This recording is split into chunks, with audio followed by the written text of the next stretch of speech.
Hello बच्चों, let's read the question. When you walk through a metal detector carrying a metal object in your pocket, it raises alarm. The phenomena works on electromagnetic induction, resonance in AC circuits, mutual induction in AC circuits, interference of electromagnetic waves.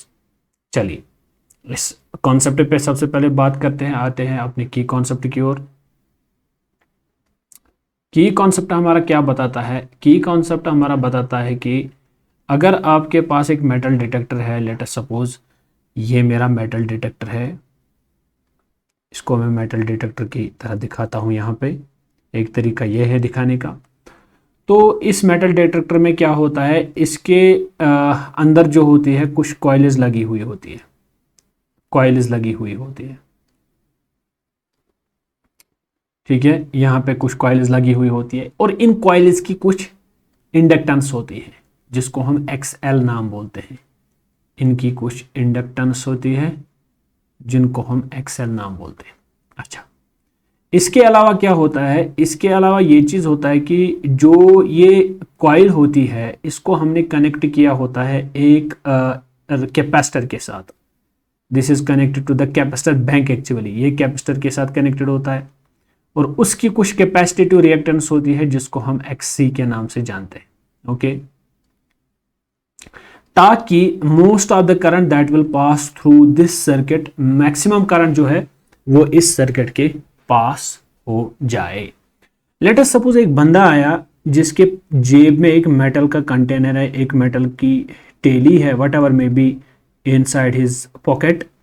तो ये घुस रहा है इसके अंदर। तो होगा क्या असल में कि अगर हम इस चीज को देखेंगे कि this concept works on, this concept works on, it works on, ये किस पे निर्भर करता है? It works on the concept of, it works on the concept of principal of resonance. It works on the concept of principal of resonance. ये resonance के principal पे work करता है। देखो होता क्या असल में कि अगर मैं इम्पीडेंस लिखूं, इम्पीडेंस होता है बराबर R plus XL minus XC का whole square, R square plus XL minus XC का होल स्क्वायर। ओके, तो अगर एट रेजोनेंस की बात की जाए, एट रेजोनेंस की बात की जाए, रेजोनेंस के केस में क्या होता है? XL inductive reactance is equal to inductive capacitance. ये रेजोनेंस की कंडीशन कुछ ऐसी बनाई जाती है जिसमें ये दोनों क्या होते हैं आपस में बराबर। अगर ये दोनों बराबर है तो मेरी इंपीडेंस जो है that will be equal to R।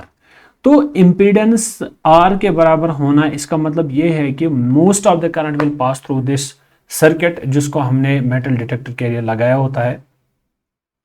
तो एक और कॉन्सेप्ट ये है कि जो इसमें ये कॉइल्स लगी हुई होती है या जो सिस्टम होता है जिसके बीच में हमें उस बंदे को चलाना है जिसके जेब में एक मेटल की थैली है, एक मेटल है। तो होता क्या है असल में, यहाँ से कुछ इलेक्ट्रोमैग्नेटिक वेव्स निकलती है जो इस टारगेट को स्ट्राइक करके वापस आ जाती है, जिससे पता चलता है कि हमारे इलेक्ट्रोमैग्नेटिक वेव्स ने एक टारगेट को स्ट्राइक कर दिया। तो लेट अस सपोज अगर ये टारगेट बीच में होगा ही नहीं तो इसका मतलब कि यहाँ से इलेक्ट्रोमैग्नेटिक वेव्स आएगी, दूसरी साइड से चली जाएगी। तो दैट मीन्स यहाँ कोई टारगेट है ही नहीं। अब अगर इस मसले को थोड़ा और मजीद बढ़ाने की कोशिश में करूं तो यहाँ पे मैं लिख सकता हूं कि what will be the current at the resonance stage. अगर मैं रेजोनेंस स्टेज पे करंट देखूं, रेजोनेंस स्टेज पे करंट देखूं तो होगा क्या असल में, that will be equal to external EMF of the circuit. External EMF कितना होगा? डिवाइडेड बाय, और साथ में जो है हमें डिवाइड करना है किससे? इंपीडेंस से। हमें किससे डिवाइड करना है? इंपीडेंस से हमें डिवाइड करना। नाउ अब होगा क्या?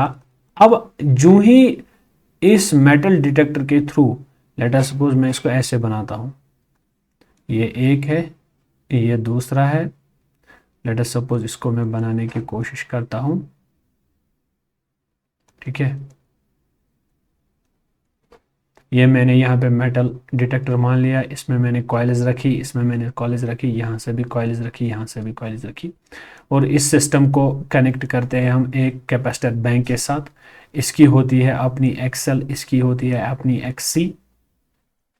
तो मान लेते हैं यहां से कोई बंदा निकल के जा रहा है जिसके जेब में कुछ मेटल की थैली है, वो जा रहा है इसके बीच में से।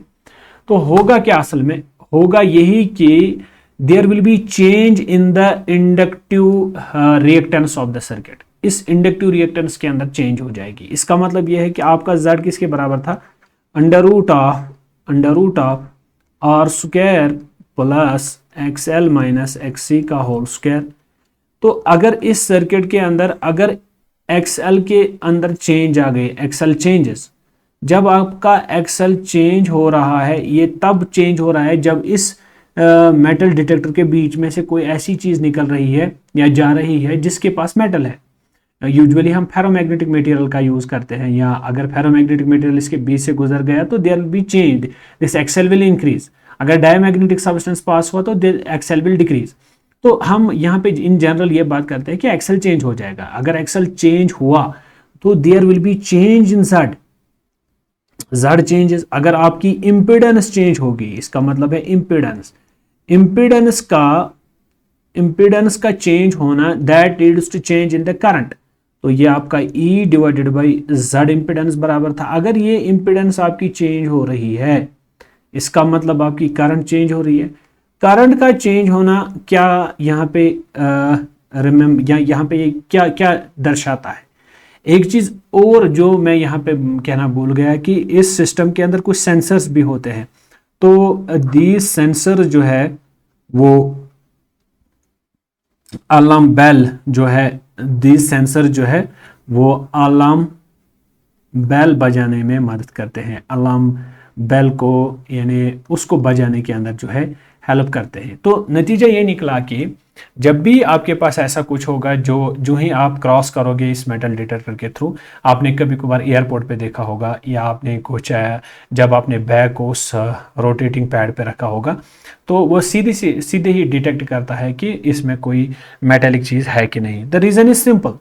तो रेजोनेंस स्टेट से जब आपकी इम्पीडेंस जो है अगर रेजोनेंस पे है तो तब दोनों बराबर XL is equal to XC। लेकिन अगर इस इम्पीडेंस के अंदर चेंज आ गई, XL के अंदर चेंज आ गई, तो यहाँ से अलार्म बजना शुरू हो जाएगा। तो इस तरह से हमें पता चलेगा कि ये जो सिस्टम है ये एक अलार्म रेज करेगा। तो this whole phenomena works on the principle of resonance in circuits. तो ये इसका सही आंसर बनेगा। इलेक्ट्रोमैग्नेटिक इंडक्शन इसमें इसका यूज नहीं है। म्यूचुअल इंडक्टेंस का भी इसमें यूज नहीं है। इंटरफेरेंस ऑफ इलेक्ट्रोमैग्नेटिक वेव्स वो भी इसमें नहीं है। इसका सही आंसर जो बनेगा that is resonance in AC circuits. Hope you got the answer of this question.